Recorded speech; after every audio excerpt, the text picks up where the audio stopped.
Wake up. It's the Sleep Unplugged podcast, episode 103. Exciting research from the 2024 Sleep Scientific Conference. Pleasant dreams at the sleep brain drain.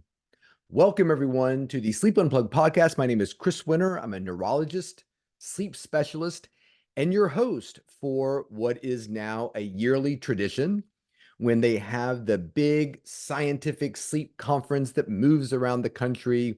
This year it was in Houston. The podcast is dedicated to bringing you some of the more interesting and hopefully practical research that's coming out of the conference from all the amazing sleep specialists and sleep experts out there doing their work to understand sleep and make yours better.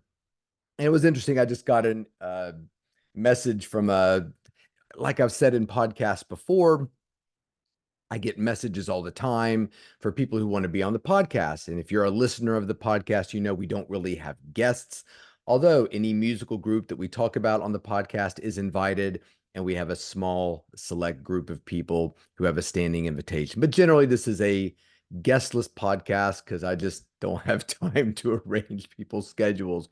But this person sent me a note saying, "Hey, we'd love for you to have this person that we represent on your podcast. They're a sleep expert." Yeah, I looked them up, and they, were a performer athlete and got into mouth taping and now have declared themselves a sleep expert. And maybe they are. But let me tell you who the sleep experts are. They are the individuals that we will be talking about today who are buzzing around the conference center in Houston, doing all this great research around the world. And we're going to highlight a little bit of it today. So again, my name is Chris Winter. I'm a neurologist, sleep specialist, and your host. If you're new to the podcast, welcome. We're so glad you're here and part of the Sleep Unplugged family. If you're a veteran of the podcast, welcome back. You know what you're in for. And I really thought about this podcast in terms of looking at all the research that was coming out of the conference and really thinking about, okay, is it interesting or not? And apologies if you're doing research on rat brains and some sort of peptide that's being expressed in certain conditions of sleep and non-sleep. Super important, but maybe not the most practical and interesting to the listeners of this podcast. So I wanted it to be interesting, and I also wanted it to be practical. So when you listen to the research, would it make a difference in your day-to-day living? So when I go to these conferences, interesting is great, but is it going to make me better able to be a clinician to my patients and athletes and clients that I serve? That's what I was looking for.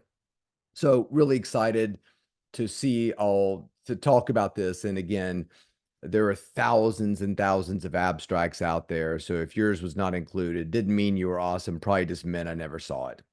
And I will say we've talked about Phyllis Z before, and I think DraftKings, FanDuel should do a prop bet on whether or not Phyllis Z gives the keynote address to the sleep conference. I think the odds for Phyllis Z this year were 5-1, but no, the conference keynote was given by Gina Poe. I think her odds were 30-1 if you're betting. She did a really interesting keynote address. You can look that up if you're interested. And again, when we think about sleep experts, I call myself a neurologist and sleep specialist. I stop a little short at expert just because it feels like you'll never assume that mantle. I mean, the people speaking there, Gina Poe, David Gozel, Eric Herzog, Emmanuel Mignot. I mean, these are just titans and experts. So if you're going to write me a letter about having your sleep expert be on my podcast, man, you need to look at the research and the body of work of these people, and then maybe reconsider that word, call it an enthusiast, a, a discipline, a studier of sleep. But, I think there are very few experts in this world, and we'll be talking about a few of them today when it comes to sleep. So if you bet on Phyllis Z as the keynote speaker at the 2024 sleep meeting, unfortunately, you lost. Sorry, you can't win them all. You would have won last year. I'm going to give one quick message to all the amazing sleep specialists out there. Get a social media handle. You're doing amazing work. And I'm going to try to highlight the social media of some people. And again, listen, you're in the lab, you're discovering cures for diseases and whatnot. So I'm sure social media isn't high on your list, but your research is important. And it's important, I think, that you have a presence out there. So we'll highlight some of the people I was able to find their social media. If you have social media and I don't mention it, and you would like for me to mention it, I can correct that in a future podcast. So anyway, let's get started. Um, Comments, corrections, criticisms. We kind of blew by it last week, and I didn't do that. And I meant to, because I got a great message from an individual who wrote me and said, let's see here. Yo, Chris, hope you're doing well. Our pastor was quoting your book today in his sermon. Thought you'd like to know that. So thank you, Jason. Jason is a fitness enthusiast and actually owns a Stretch Lab franchise in Charlottesville, Virginia. So I wanted to give a shout out to him. And I wrote him back and asked, hey, what's going on with you? And what are you up to? And I think stretching is so important. I believe that as people, we go through three phases, particularly young men, that we go through the let's lift weights and get really big so we can attract a mate phase. That's when we're young. Then we get into our middle age and we feel unchallenged by life. So we start doing marathons and Spartan races and crazy stuff like that to prove that we're still alive. Our soul can still feel something. And then in the later part of our lives, we realize, we should have been doing yoga and stretching all along. If you're a young person, a middle-aged person, an older person, stretch. And if you don't know how to do it properly, which I certainly don't, find a stretch lab near you. If you're in Charlottesville, you're in luck. So I wrote it back and said, who is your, what is this church that's going on?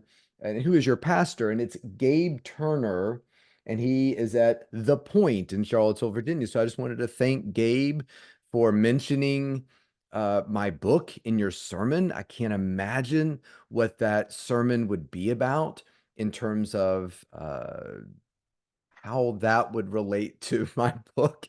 But I think it's awesome. So I've got some theories and it's an easy joke to make, but we appreciate you mentioning my book in any shape or form.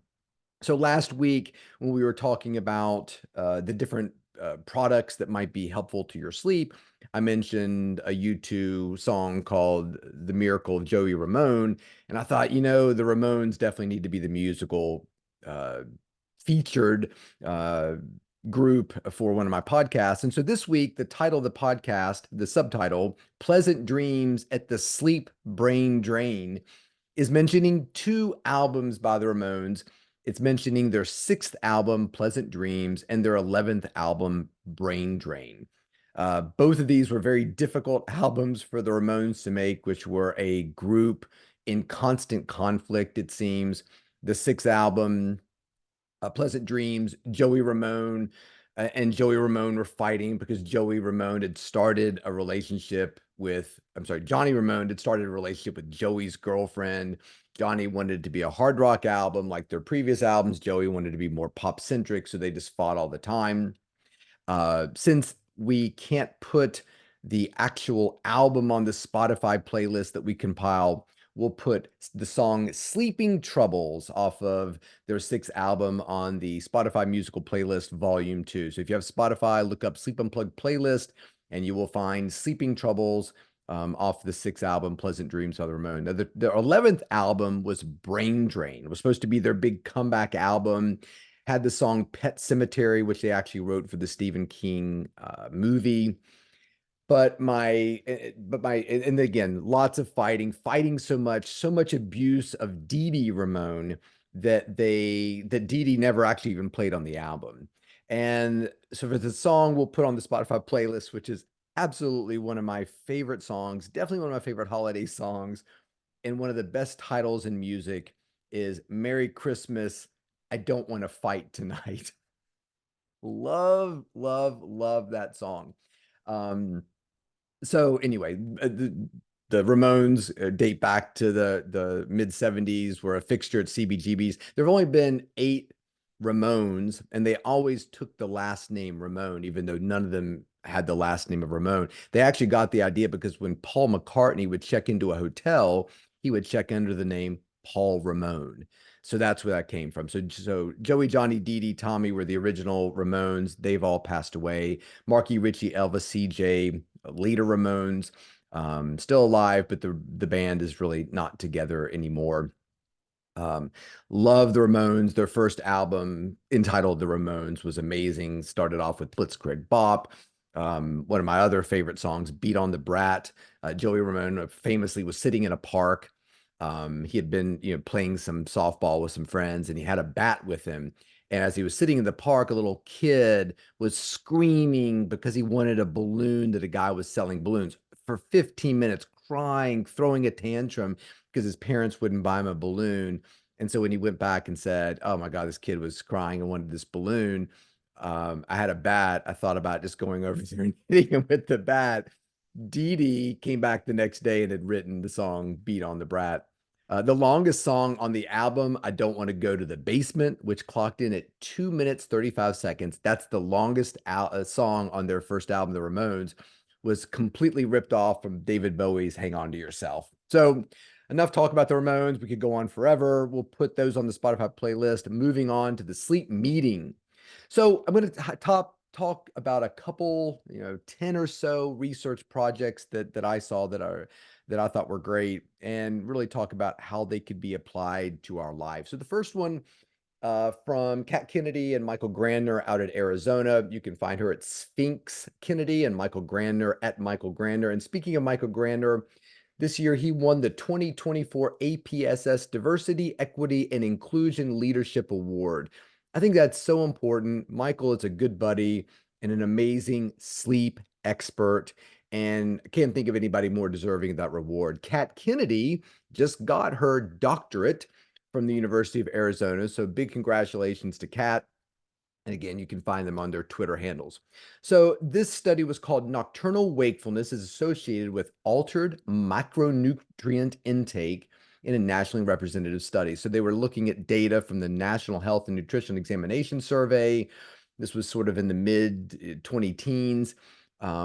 Big numbers of patients in these big surveys, 14,000 people. And it showed that individuals with greater nocturnal wakefulness have higher intakes of nutrients that are frequently found in more highly processed foods, such as added sugar, saturated fats, and fewer nutrients found in healthier dietary options, such as fiber and protein. So, does it pass the interesting test? Absolutely. I find that fascinating that sleep fragmentation is influencing what people choose to eat. Is it practical? Yes. When I see patients in my clinic who are having disturbed sleep, sleep apnea, shift work, crying children, noisy dogs in bed with you, traffic noise coming into whatever is disrupting your sleep, I tell people, forget about your weight right now. Let's concentrate on your sleep quality, make it as good as it can be.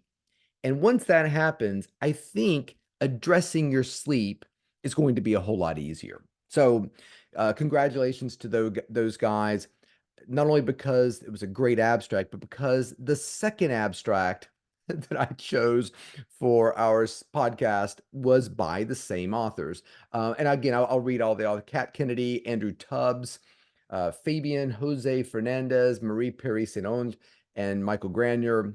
The second one is called Extroversion Predicts Higher Evening Caloric Intake. Kat Kennedy, Lisa Husky, Michael Granier, William Kilgore. I thought this was fascinating, not only because of the idea that an extrovert might display different types of behaviors than an introvert, but I had no idea that this was sort of even a field of research. So there were 46 men and women. They did this sort of baseline personality testing. And basically, the study showed that individuals who were extroverts seemed to have a higher carbohydrate intake and greater caloric intake consumed between 6 p.m. and midnight. I mean, I thought that was really interesting. So, as I was, kind of doing my is it interesting, is it practical? Under is it practical, I wrote, if you're the life of every party, you might want to think about that in terms of, is it influencing the way you eat? And I consider myself pretty extroverted. I'm also a night owl. And they made a point that it didn't seem like chronotype was affecting it. It really was more that extroverted personality type. So if you're an extrovert, life of the party, eh, the event doesn't get going until you arrive, you might want to think about your caloric intake and whether or not you fall into that category. So great research from Michael and his colleagues out of Arizona. Really appreciate all that you're doing.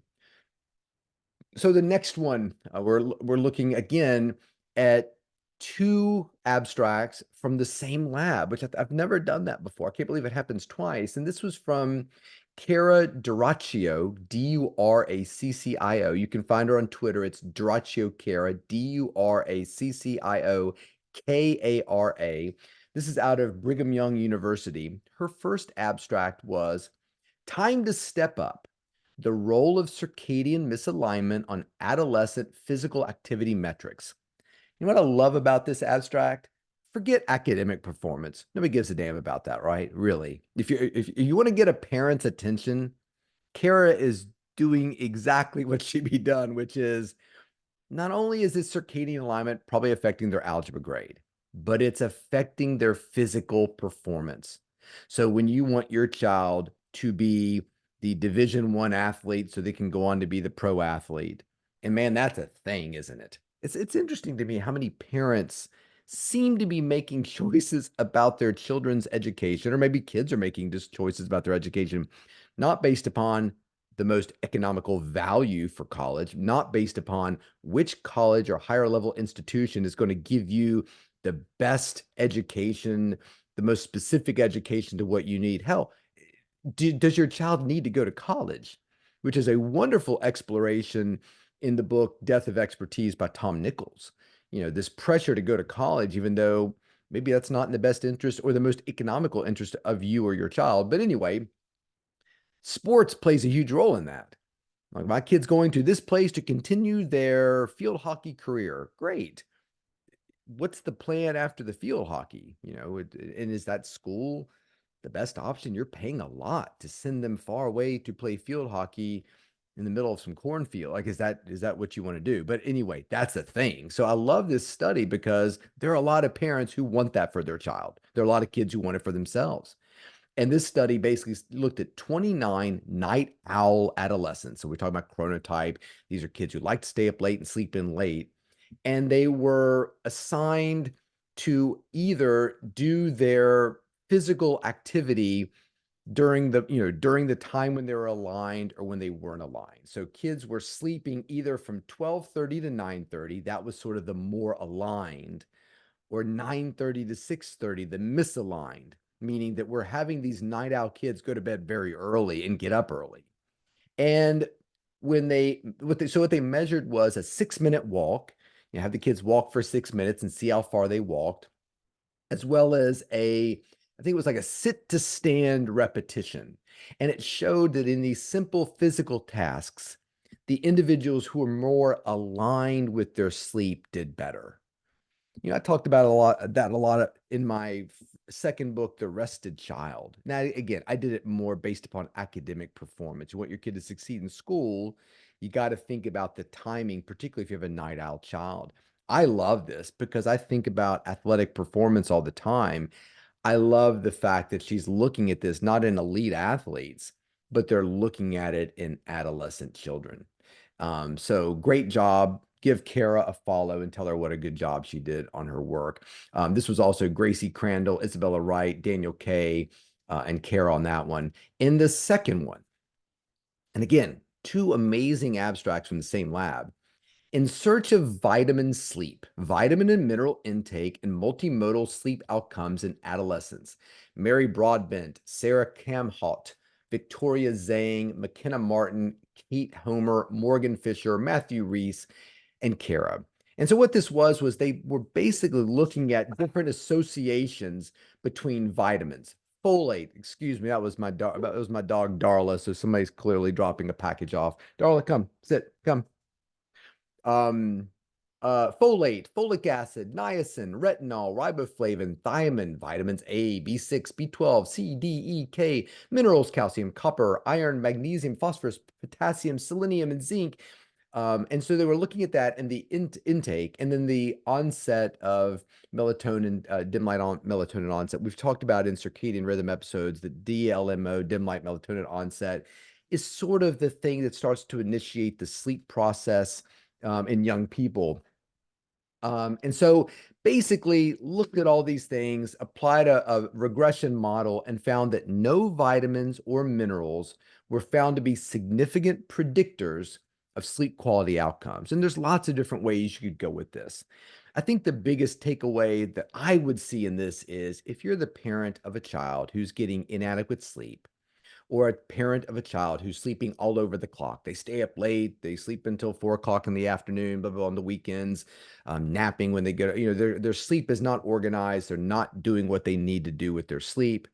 You're not going to fix that problem with a vitamin supplement, no matter what the ad tells you. And we're going to talk about ads and social media in a little bit. So another great abstract, really appreciate that one a lot.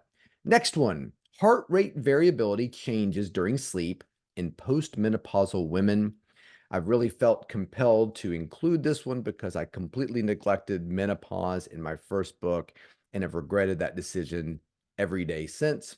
This was a study done out of Queensland University, and it showed that lower HRV and parasympathetic activity during the sleep of postmenopausal women is consistent with the increased risk of cardiovascular disease after menopause. So this was really interesting to me that heart rate variability that a lot of sleep trackers wear, and we've talked about sleep trackers in we did sleep tracking in an earlier episode. It hasn't been that long ago. I can't find it. So sleep trackers episode 77. So one of the things that we see and we use to sort of we use as a surrogate of sleep quality is heart rate variability. And there's a lot of studies showing that we want sort of robust heart rate variability. That's a sign of a healthy individual, healthy cardiovascular system, and that postmenopausal women may be showing lower heart rate variability as a result of their postmenopausal status. And this could be an indicator of increased cardiovascular risk. So I thought that was a really interesting study, particularly for those of you who are tracking their sleep. There was another really interesting study I saw too that, well, this is a little extra credit one here, that heavy menstrual flow greatly increased the chance that an individual would have severe insomnia symptoms. So want to give menstrual cycles and postmenopausal status its due because I think it certainly deserves it. Maeve, our producer, is really interested in menopause as one of her research paths in her psychology graduate work up in Columbia. So give a little shout out to our producer, Maeve. And the renewed interest in menopause and menstruation certainly deserves it because we've ignored it and avoided it for a very long period of time. So the next one, personalized light therapy for night shift work, a precision medicine approach to reducing insomnia and sleepiness. This was a sort of a joint research between Henry Ford and Michigan State University, Philip Chang, Olivia Walsh, Gracie Panaccia, Salma Habash, and Christopher Drake. And again, apologies if I'm butchering your last name.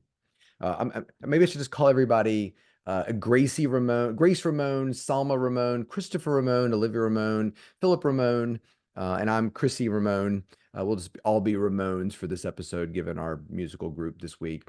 What it showed was personalized light schedules were based on estimates, dim light melatonin onset. So they were actually looking at shift workers and saying, let's give some of these shift workers a personalized light experience and others not. And that was, had the blue blocker glasses we've talked about, personalized light equipment like, Lightbox or the AO light glasses that light up. So we're using blocking light and enhancing light at specific times based upon these shift workers' chronotype and the actual shift they're working. And they showed that those in the personalized light therapy group demonstrated fewer insomnia symptoms than those in the non-personalized group. And they also achieved decrease sleepiness, decrease peak sleepiness score in the group that was using that personalized therapy. So not only sleeping better, fewer, or I should say, let's be more specific, fewer insomnia symptoms and less peak sleepiness during the day in the group getting that therapy. I think every industry that employs shift work, particularly nursing, or you're on an automobile assembly line and there's danger if you were to be sleepy and not at your best. I think everybody should be listening to this and employing this relatively low cost way of improving performance, sleep outcomes, which is always going to improve overall health and productivity and your bottom line if you're a big company listening. So fantastic research. Really appreciate you submitting that. The next one, recovery nap after total sleep deprivation restores emotional memory performance to typically rested levels. This is from a good friend of the podcast, Tony Cunningham, out of Harvard. He is at Sleep Strong. One of these days, Tony and Matt Horsnell and I are going to meet up at a gym and we're going to work out and talk about sleep, and it's going to be awesome. And we're going to employ all these sleep tactics to see how much weight we can lift in the gym. So other people there, we got Tony Ramone, but we also have Dan Dennis, Ryan Bottery, Elizabeth Kinzinger, Robert Stickgold, and I'm sorry, Xingzi Zing. Um, and what this was, 46 individuals. They were sleep deprived for one night, but then they were allowed to take a nap, and it showed that the nap really restored them to baseline levels if the sleep deprivation was one night. If you continued the sleep deprivation, things fell off the rails very quickly. But I love this idea that we talk about a lot on the podcast, that napping, resting, taking some time when you have it to supplement a night that maybe wasn't great through no fault of your own, that resting and napping can really make a difference in terms of how we perform. So if you're an individual, you should do it. If you're an employer, I think you should offer to the people who work for you the ability to, hey, look, you've got a planning period, school teacher, take a nap in the teacher's lounge. We don't care. In fact, we'll set some places up for you to do it because it's going to make you better at your job. It's going to make you happier. You're going to, students are going to love you more. You're going to stay in this career longer. You're going to save us money from health related consequences of having to go out and hire a substitute teacher. So, we should all be encouraging napping in one another. It is not a sign of laziness in a lot of cases. So great job, Tony. That's a fantastic abstract. The next one, influence of evening alcohol intake on nocturnal heart rate. Stephen Bender, Jennifer Bigalki, Jeremy Bigalki, I'm assuming husband and wife, and Jason Carter. This is out of Baylor University. 10 participants binge drink alcohol, and then you measure their heart rate the next night. And lo and behold, their heart rate is much higher, particularly in the later half of the night. And so that sort of time where the heart rate should be variable, but relatively low. We should see a resting bradycardia at night. It's not happening. So when we talk about alcohol, you know how I feel about alcohol. Drink all you want, but if you think it's improving the quality of your sleep, you're crazy. If you think it's improving the quality of your health, you're crazy too. So you can go back and listen to the alcohol episode we did on the Sleep Unplugged podcast if you like, if you don't believe me, if you need to hear more. But I think that alcohol in particular, and that was episode 24, is just devastating in so many reasons. And I really appreciate this research for showing yet again, here's another thing that should be happening. Your heart rate should be going down when you sleep at night. And when you drink alcohol, it's not. And how many of you know how fast or slow your heart was beating last night. You don't. You just slept and you either woke up and said you felt great or you didn't. Now, if you have a sleep tracker, like we were talking about earlier, maybe you do. So if you have a sleep tracker, next time you go out and tie one on, take a look at your average heart rate during the night. What does it show compared to the nights when you don't? Alcohol is not great for sleep. So enjoy it responsibly. Um, don't think that it affects your health and sleep in a positive way. So we very recently did an episode on the Sleep Unplugged podcast about sleep and the military. That was episode 101, just a couple back.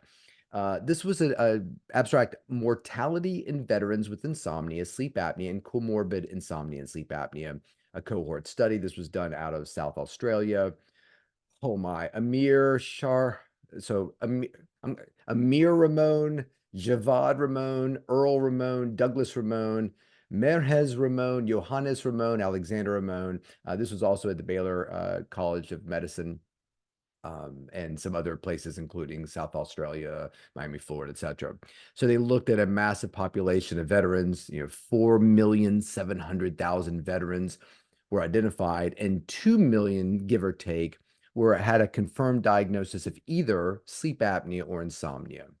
And so when they kind of looked at all these individuals, the conclusion really shocked me, which was in this cohort that was being referred to VA medical centers that had sleep apnea, insomnia, or even both, mortality was highest in the individuals that only had insomnia.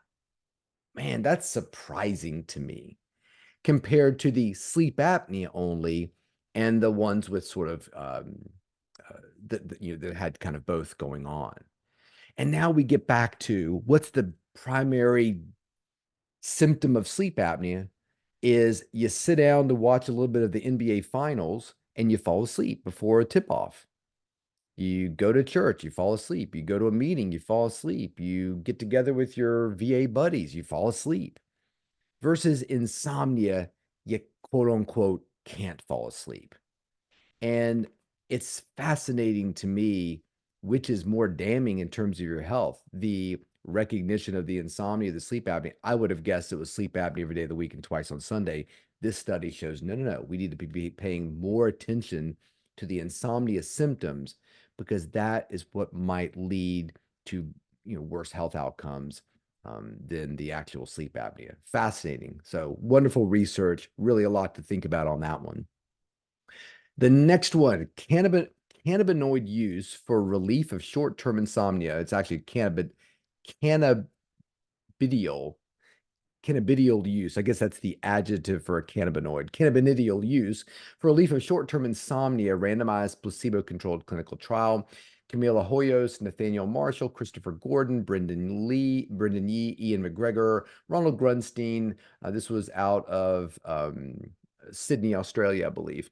And it was a sponsor-initiated study, which I always want to pay attention to. So this cannabinoid company sponsored the research. They were looking at 206 participants either taking 50 milligrams of this cannabinoid, 100 milligram, or placebo. And after the 8-week study was completed, the results showed that there was no significant effect of a low-dose CBD medicine on insomnia symptoms in an intention to treat analysis. They said, it's possible that higher doses would work. We need to do more research. Of course you do, because you just got funded by a company to do research on their product and how it helps sleep, and it didn't. So we did an episode on cannabinoids a long time ago, and basically that was sort of the takeaway of the research, or this was episode 37. That was the takeaway of the podcast, which was long-term, probably harmful, short-term, we don't know. And now that we're sort of relaxing guidelines on the use of cannabinoids and marijuana and those types of things, we're getting more research on it, which is going to be really helpful. This one, unfortunately, kind of file under no effect.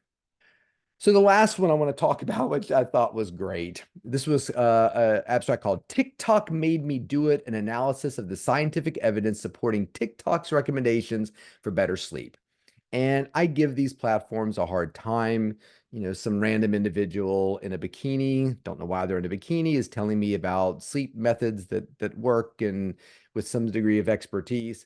So Brian Gillis, Jocelyn Antwerp, Van Antwerp, Emily Scott, Jack Peltz at Auburn University, and State University of New York said, look, let's take a look at it. And scientifically, so they transcribed TikTok videos from November 15th and 16th, 2023 that use the tag sleep hacks, sleep hygiene, sleep tips. I think I've used those hashtags, every one of them, but even though I hate the word hack.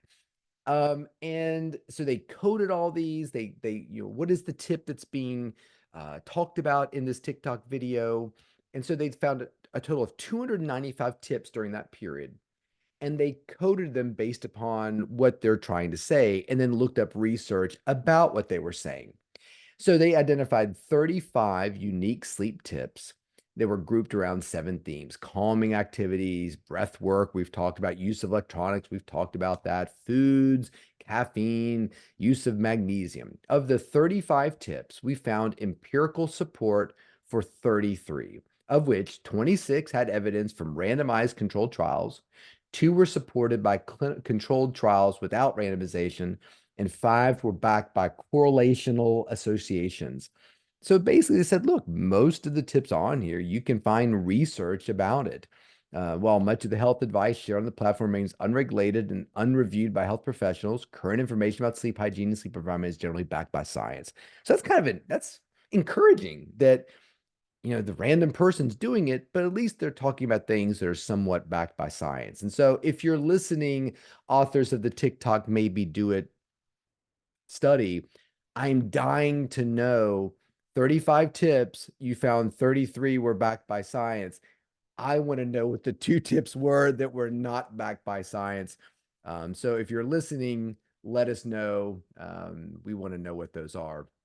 A couple other mentions. Somebody had written into the podcast and said, could you do an episode on antipsychotics like Seroquel? Seroquel was actually studied in one of the abstracts I read, 20 to 27, it was studied in the abstract, and they looked at, well, what does Seroquel do for sleep? And they said that it actually kind of improves sleep apnea a little bit. The people in it who were having about 20 breathing problems per hour, that's what we consider the sort of the upper level of mild sleep apnea, ended up having or had 27 breathing problems per hour. On Seroquel had 20. Now that's a little bit problematic in terms of sometimes the number of breathing problems per hour can be a little bit misleading, but it did drop very slightly. However, they also saw tremendously increased sedation and poor driving on a driving simulator the following day. So they were like, look, this is probably still not a great thing to be using here because the sedation effects of it are not great. And that's what people are typically using it for. I haven't seen a lot of studies saying, hey, this is a great study for sleep apnea. And we're certainly not suggesting that it is. There were several studies about hypnosis this year in terms of insomnia that I thought were great. We're going to save those for a future episode. And for our restless leg listeners, there was a study looking at suvorexant, often called Belsomra, and that could it be helpful in people with restless leg? What was interesting was did nothing for the restless leg, but it improved people's perceptions of their sleep. And again, suvorexant sleeping pills, that's sort of a theme with sleeping pills. They often don't do anything, but they often make people feel better about their sleep, even though their sleep is really unchanged or in some cases worsened. And just as a note, because it's always fun, I used to do a lot of this kind of research on sports at this meeting and have not been really active in that for a while. But Baylor University did a study called Sleep Quantity, Quality, and Consistency during the collegiate baseball fall training, showed medium to large associations with improvements in peak power. So if you are one of my baseball players, getting better sleep, particularly if you're in college, could really increase your power and ability to hit the ball far. So that's it. That's the end of the sleep review. My name is Chris Winter. You can follow me at Dr. Chris Winter Twitter, Dr. Chris Winter Instagram, Dr. Chris Winter TikTok. Find the Spotify playlist. We'll put some Ramones on there. Follow these amazing individuals who are doing this great sleep research. We salute the true experts of sleep. And until next week, sleep well.